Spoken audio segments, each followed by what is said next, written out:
Mick Jagger has won a Golden Globe and 2 Grammys. He has dabbled in acting, film producing, and is a savvy businessman. As he prepared for the release of his Best of Mick Jagger album, he could afford to sit back and reflect on his life and fortunes, his past achievements, his hopes for the future, and the many collaborators he has worked with. It does span a lot of years. It starts in the first track was made in 1970 and the last one a couple of years ago. So I think that when you listen to them, from when I listen to them, to me, it reminds me of different times with different people who inspired this one, who plays on this one, and so on. And then you can hear in the recording which periods it's all from, and so on. So, yeah, it does take you back. With some of them more than others. But. Fans see the Rolling Stones as an institution. They could well keep playing into their 70s, but it is their early career that Mick looks back on with the most fondness. Well, I suppose you're always attached to the beginnings of your career when you're really young, in a lot of ways. And you know, when you're young, so much happens so quickly, and it's all telescoped into this very small time frame, but many things happened. So you're always amused by, when you look back at it, you're always amused by your very young years, because it's like things you're trying to do, but they're not being really achieved. You think you're doing them at the time, but you're really not. And that's always rather endearing. Reflecting on rock and roll today, he's not perturbed by the elaborate manufacturing process that goes into producing many of the bands.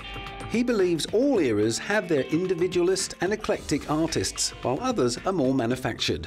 Then you have a whole group of other people which are much more doing their own music, writing their own songs and presenting themselves in their own way, and I don't think that you know there's any lacking of those kind of people if that's what you admire. Maybe you can admire a manufactured pop singer. That's a trick in itself. There's nothing wrong with this trick. It's been going on for a long time. But I think there's always people out there that come up that have talent, and also they don't always approach the business in the same way, in the same pliant way perhaps that other people might. Well known for his high-powered performances on stage, Mick works at keeping up his energy levels. I was very blessed with having a lot of energy ever since I was a kid, and being very active, and my parents always encouraged me to keep in good shape and stuff. And I've always been very energetic, and I don't think I would feel bad about doing a show if I wasn't really fit to do it. So, I always like to do an energetic show. And I love watching other people do energetic shows too. Now, Mick is putting some of his energy behind stopping the genocide in Sudan's Darfur region. Over recent years, the conflict in this region has caused hundreds of thousands of deaths and uprooted 2.5 million people. Mick has financed Living Darfur, the first pop video to be shot in a refugee camp in Darfur. He is reported to have spent £25,000 on the video. The star-studded effort includes Matt Damon, Archbishop Desmond Tutu, actress Scarlett Johansson, and supermodel Elle Macpherson. The Darfur tragedy is ever-changing. It's not the same Darfur it was 4 years ago.